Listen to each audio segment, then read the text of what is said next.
Norris to introduce our speaker. Chris?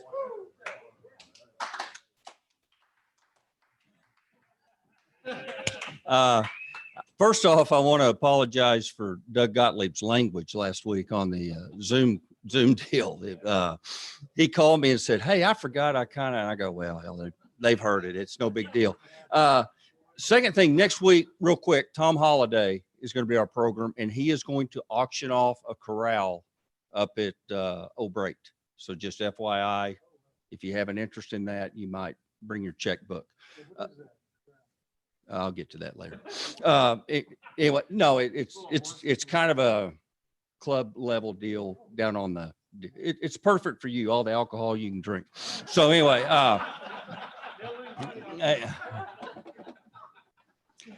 lastly, our guest we all know, and it's probably the one person that you would not have traded places with the past 360 days. So our Citizen of the Year, Will Joyce. So.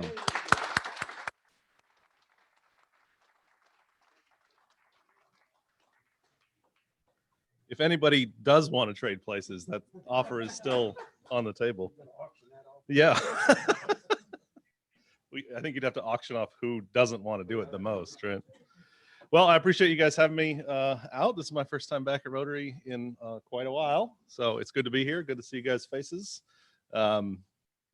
Chris asked me a couple weeks ago if I wanted to come speak to Rotary. I said, "What do you want me to talk about?" He said, "I don't know." I said, "Well, I don't know either. I guess we could do all kinds of stuff. We could talk about a year in review. We could talk about what's coming up at the city." I thought about scrolling through a bunch of old agendas and picking out items that maybe you hadn't heard about from the city.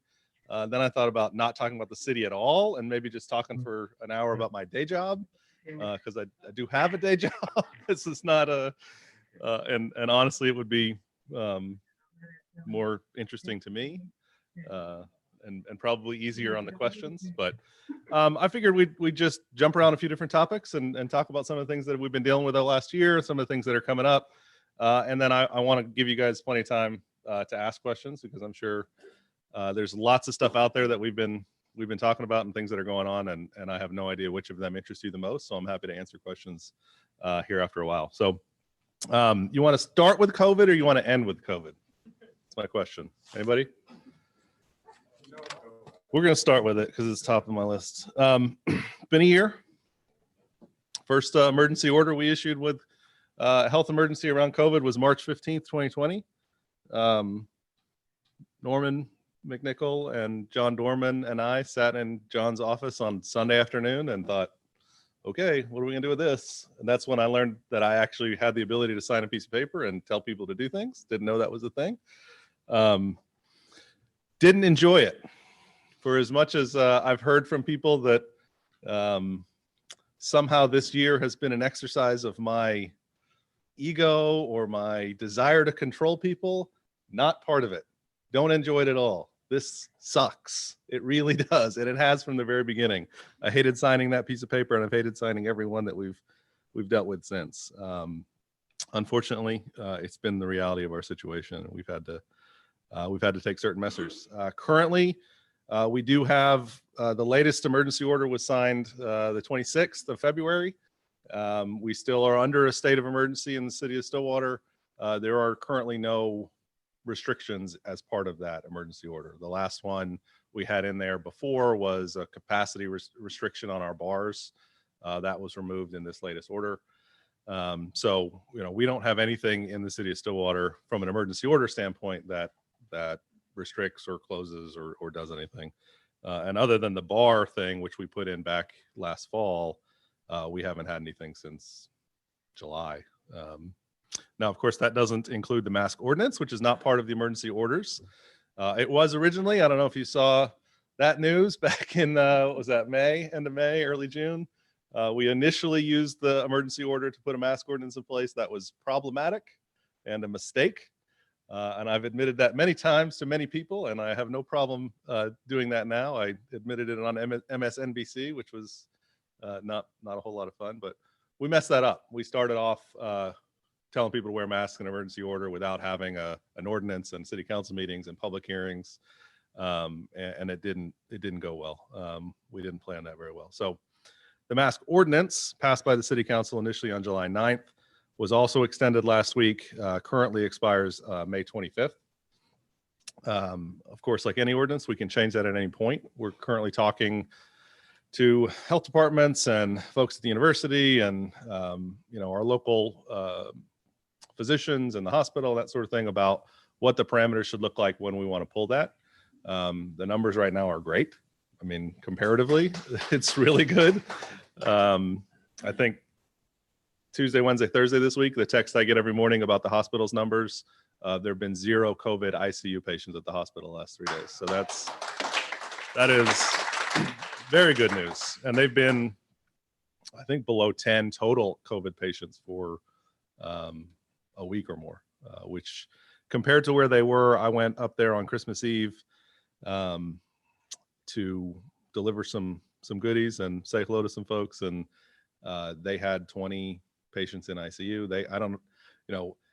One of the reasons Denise Weber asked me to come up there was to see kind of what they were dealing with, and I don't know if any of you were able to visit the hospital, hopefully not as a patient during that time, but the makeshift nature of the ICU rooms they added, they had literally have iPads taped to the wall so that the nurses outside the room could keep an eye on those patients. ICUs usually require glass doors or glass walls so you can see in all the time.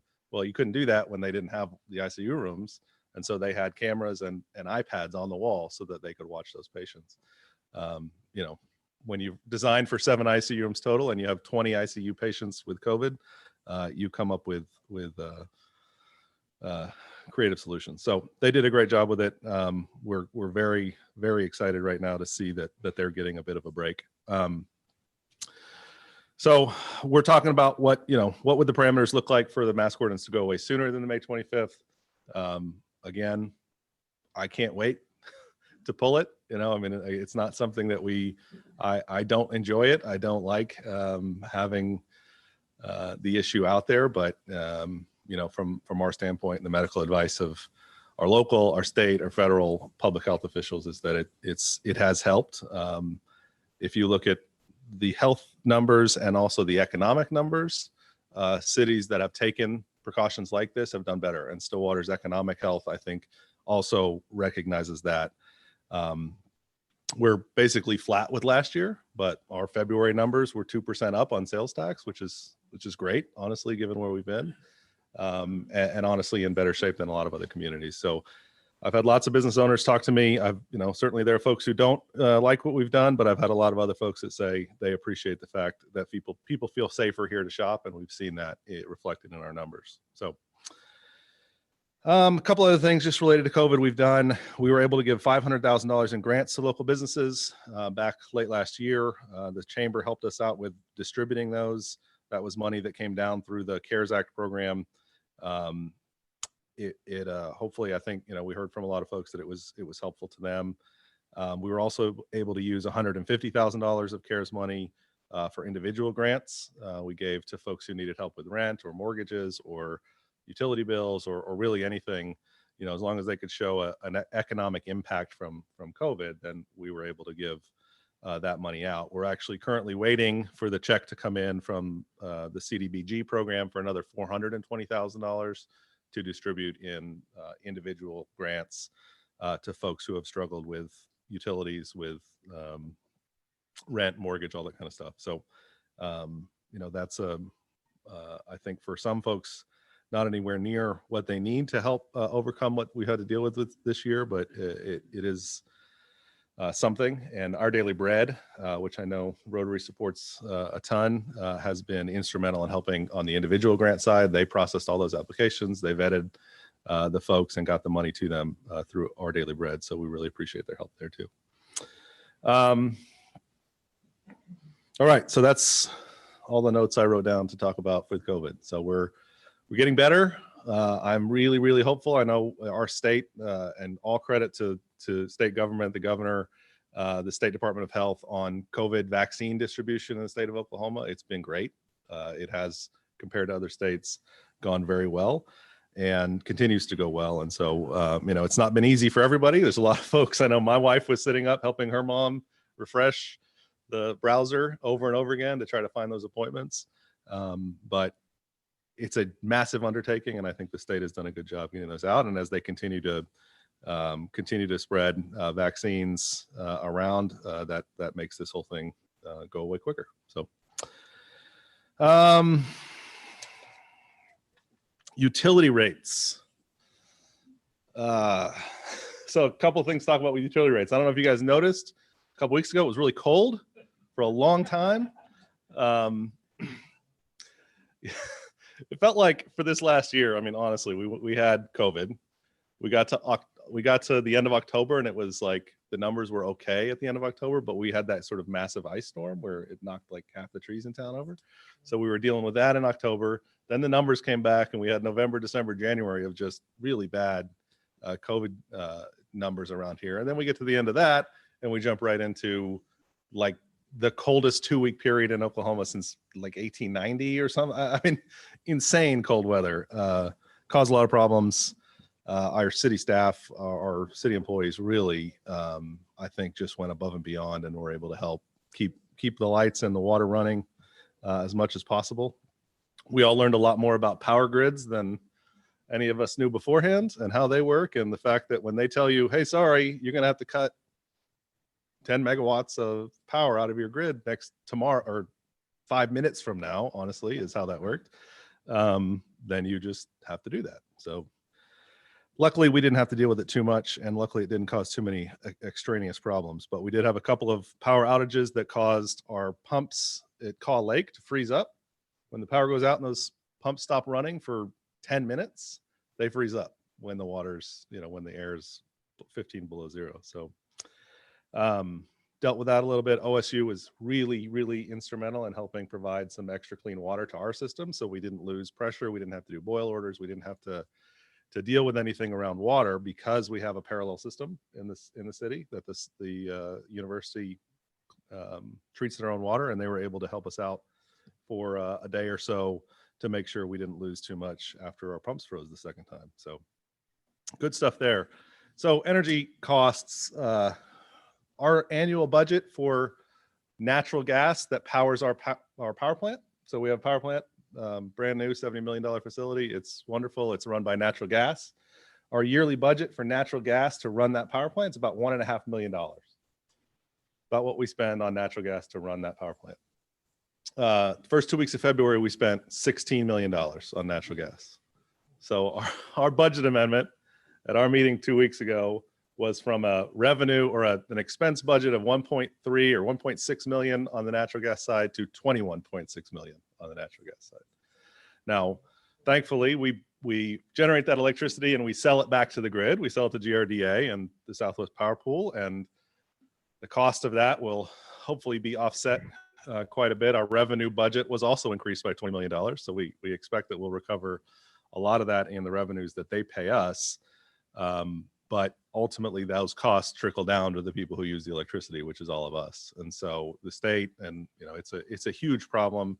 We don't expect to see giant jumps on anybody's bill, but we will certainly see that added. I mean, it will be spread out over the course of several years, most likely, but you will see a jump in your power bills because of that energy cost.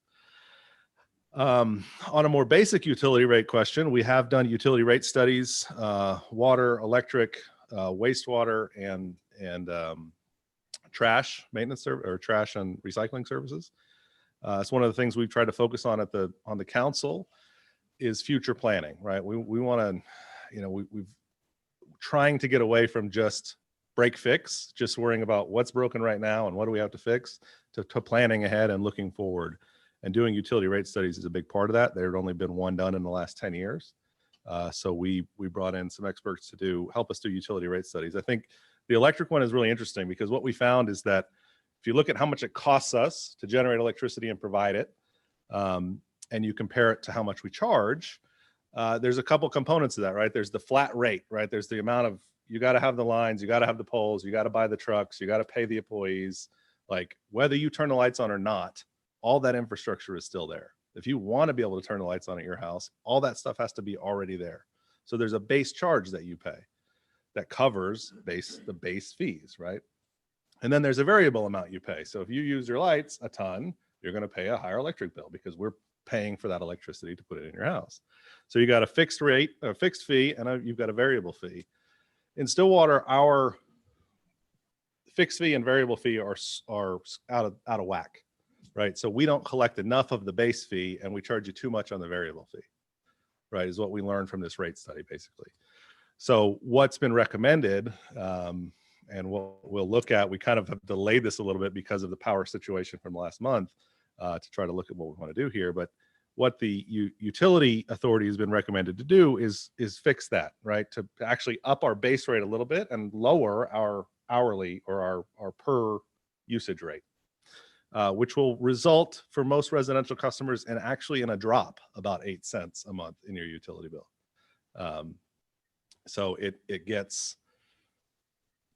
results in a better cost analysis for us because we're actually covering our fixed costs through our fixed charges.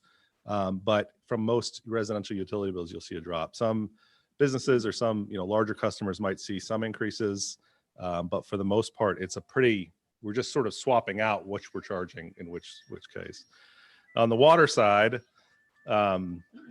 that's a little different. We're not at all making enough money off water to cover the expenses that we have in the water system, and especially the forward-looking water system. So we'll see a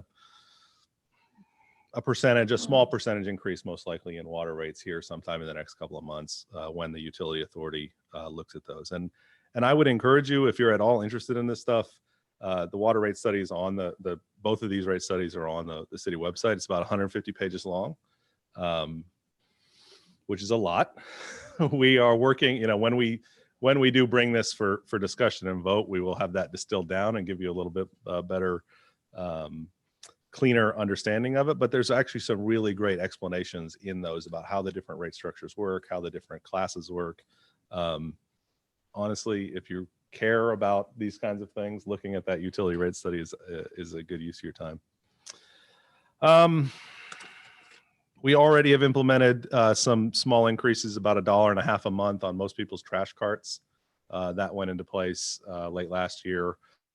Most of that money was added in order to improve our ability to collect recycling. So the recycling system is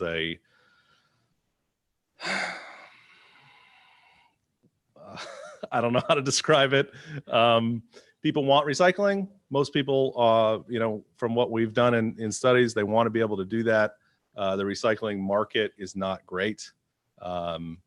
It is unfortunately not cost effective in most cases to do it.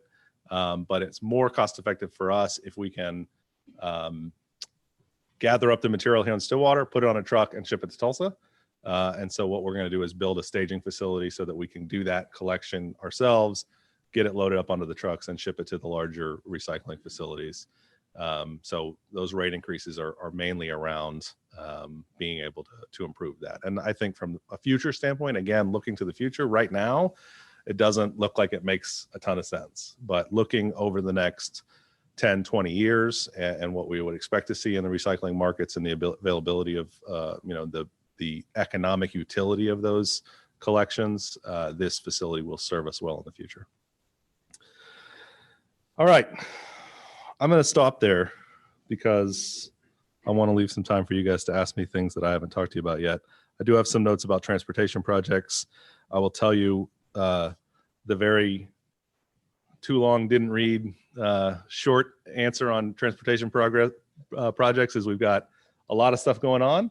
A lot of stuff is in process right now. There's I think some really nice improvements that have been made over the last year or so. But we are doing transportation projects on way too little money in this town.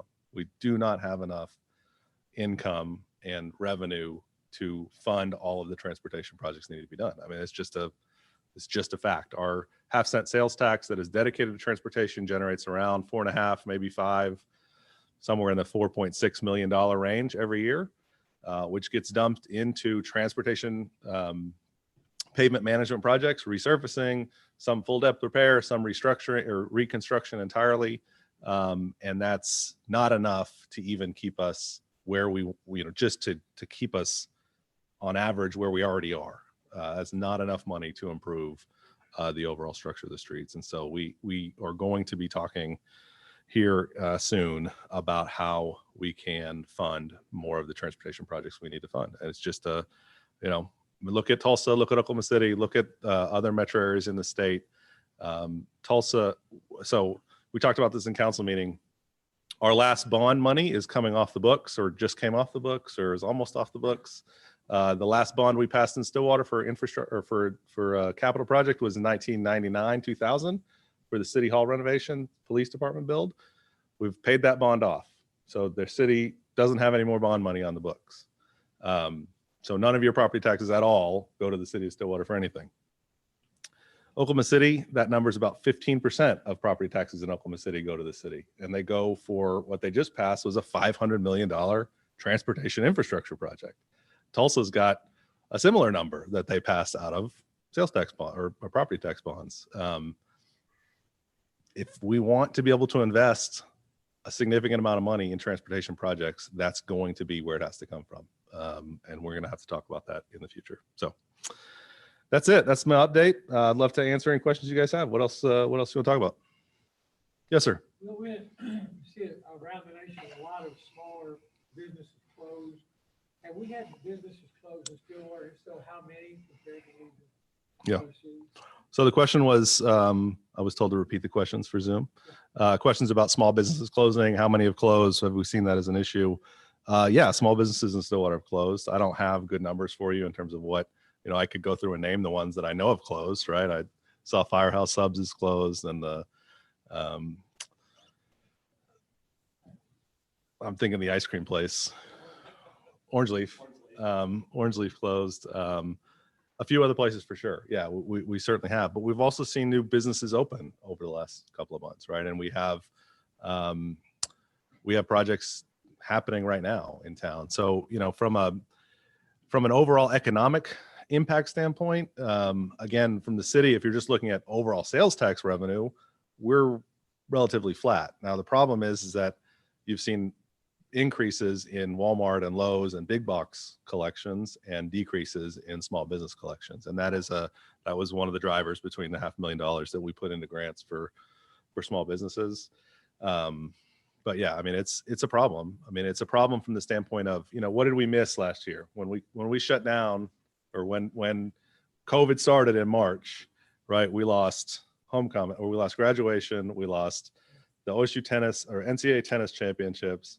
We lost cross country. Then you get into graduation and football season and homecoming. And we didn't have homecoming this year in Stillwater. I mean, that's insane. And to be even sort of close to where we normally would be, or where we were last year, I think is a good thing. But we definitely need those events back. We need that activity back to support small businesses for sure. Boomer Lake activity, which Yeah. what was going on there, and other business activities that was looking at was going to happen. Is there any status, on that? The Boomer Lake, the old Boomer Lake Station project, which we put out for bid. We had a couple different bids come in to tell us what they wanted to do with it. We awarded it to a developer who wants to put a brewery in there, put a little restaurant, kind of a food hall. Also wants to build some condominiums next door to it, kind of higher end, and put a rooftop bar on the top of that old building, which I got to go up there on the roof of that thing. It's awesome. If there was a bar or a restaurant up on top of it, it would be really cool. We instituted a new tax increment finance district just on that. That's all city owned property. There's nothing there collecting tax right now. It made a ton of sense to put a tax increment finance district on it. We are close. I mean, that project is moving ahead. I mean, we expect to see, there were some changes, some different phasing to make it a little bit smaller at the beginning and move some of it into the next phase. But we are actively working on the final agreements to get, shovels in the ground at that site to see that project happen. So that'll be really exciting. I mean, there's an outdoor recreation area that pushes right up to that edge of the lake. Some outdoor kind of concert space there. It'll be a really, really cool project if we can get it done. We had some industry that was possibly coming? There are some industry projects out there. We've had some come in, and you know, we had a we had an office project come in that we thought was coming, and literally like in the middle of the ice, snowstorm, freezing stuff the last couple of weeks, they said they were going to go to Texas instead, which I sort of rose my hand and like, have you seen the, I mean, you're going to put 60 people in an office building in Texas right now? That doesn't sound like a good idea. So but we actually were still talking to them because they really were. That project is one that the Chamber of Commerce, who helps us out with economic development, the first ice storm we had back in October was on the day that these folks were coming to visit, right? So this person was going to come in and say, hey, we want to look at your town. We kind of want to move this business here. What can we do? Well, it started raining ice that morning. They still pulled it off. They found a different place to do it. I got to go out there for a little bit. Some folks from the university came out. We made a presentation to those folks as tree branches were popping in the background. And they really, I think, were impressed with the community, and I think they still want to be here. It was a question around what the facilities could be and that kind of thing. But so there are some opportunities still out there. There's some stuff from before COVID that got slowed down. I mean, there's a couple of really big opportunities that we're really excited about that got kind of put on hold. But everything we've been told at this point is that, hey, it's still happening. We just had to push the pause button because of the pandemic. So we're looking forward to seeing that pick back up here as things improve. Beyond transportation projects, what other infrastructure projects should we be talking about? There's been fire station number 2 has been talked about, animal welfare. There are probably all kinds of things. Where are we headed on those? Yeah, so in discussions over bonding in the past, those are the sort of 3 big things that have been identified as a potential use of bond funds. So transportation projects, new fire station to replace the campus fire station, and then an animal welfare building to replace what is not a nice facility, unfortunately, we have for animal welfare. So those will still be on the list as we go forward. You know, we've talked about bonding and what that sort of might look like. My stance on it from the beginning has been the next bond that goes to election here in Stillwater has to pass. It has to. Like, we can't fail another bond in Stillwater. It's just, we've got to figure out what the people in this town will support when it comes to these kinds of infrastructure projects, give them clear expectations about what those projects are going to be, get them on a ballot and pass them. We've got to be ready to do that. And I think, you know, what we've seen in the past with sometimes with bond issues, there were some questions about whether it was really needed. You know, one of the things we've done, whether we actually had money somewhere else that we could spend on these things, right? So when we asked people to pass a bond to buy police cars and it failed, and then we turned around and bought police cars out of general budget money, people in town noticed that and say, well, why'd you ask us to bond it if you had the money, you know, somewhere else to do it? Now there's reasons for that. And I'm, you know, it's complicated, but one of the things we've done over the last couple of years is we've actually instituted a look at our fund balances, because the city of Stillwater has been very good financially, in very good financial shape in terms of saving, right? We're not out there just spending every dollar we can every time we have it. We're keeping reserves so that we can deal with major problems that happen. And so we haven't had, you know, panic situations because we've done a good job saving and budgeting and keeping money in reserve. Well, we probably have too much in reserve. That's actually part of, if you go read the rate study, we're actually looking at cost of service exceeding what we're taking in rates, because we need to draw down some of the reserve funds we've had. We've been a little too aggressive in saving money, which isn't a bad thing necessarily, but what we've talked about is putting policies in place to say, listen, we need X million dollars in this fund. Once we get to that, we don't need to put any more money in that fund. We can move that money somewhere else. And that's actually where a lot of our transportation money, we've got $25 million in transportation projects that we funded over the last couple of fiscal years. And a lot of that money came out of other fund balances where we said, we don't really need that much money in those fund balances.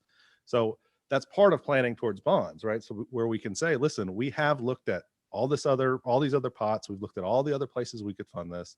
We've taken money where we could take it. At this point, there's nowhere else to get it. We're going to have to find this money and do these projects. So, you know, part of that is making sure that when we take this back to people and we say, listen, we think that you need to support a $100 increase in your property taxes a year, or whatever it ends up being, here's why. And it's clear, it's understandable. It's, there's not a good argument against it, right? We're trying to take care of all those possible counter arguments before we put it out there. I think we're over time, but I'm happy to stay. Quick question. This is the third college town I've worked in. The last two were in Norman and Tempe, Arizona. Okay. And my impression is College cities. the town-gown relations here are better than in Norman and especially in Tempe. My impression correct? I can't speak to those other cities, but I will tell you that town-gown relations in Stillwater, from my perspective, are fantastic. We've had a great relationship with President Hargis, with his administration. We have regular meetings with folks over there to kind of keep up with what's going on. The water situation just a couple weeks ago, right? When we're worried that we might not have enough clean water to keep the system pressure up, we pick up the phone, we flip a valve, we've got clean water flowing in, and they don't ask twice, if we need that help. So, it is a very good relationship. It's been a very good relationship. I think I was very appreciative of the fact that the Board of Regents here, when Burns announced his retirement, they put me on the committee to help pick his successor. It's a big committee. I'm not one making that decision necessarily, but I think it showed a commitment and understanding that the city, the community, that the town of Stillwater needs to have a say in these things as well. And we want to find somebody who's going to continue what President Hargis has had here, which is a really a good relationship with the university. Will, are there any estimates on what our actual population is? I haven't seen them yet. I have not seen population. I'm sorry. I just totally forgot to re-answer these questions. A question was about what the population estimates will look like, or what the census population will be like. I don't know. I haven't seen anything yet. Terrified, honestly, about it, because the 50,000 is the goal. We're hoping. We should be there. Our 2019 estimates were above 50,000, but when they came through and did the count, college students weren't here. We had a ton invested in. This day last year, I was probably in a college classroom talking to students about how you're a resident of Stillwater. You put that down on your census form. And we did that. Did that for 2 or 3 weeks before all this stuff happened. And then I actually recorded a PSA with Hargis. We sat in his office and recorded a thing talking about the census to students. And then after that, we walked over to the other side of his office and he said, "Hey, we're not coming back after spring break." I was like, wait, what? Why did we just? So, it was, I'm worried about the census. I am, just because I think they did a good job trying to figure that out. And I know the Census Bureau understands the problem in college towns, especially. But I don't know. We'll see. Thank you all. Appreciate it.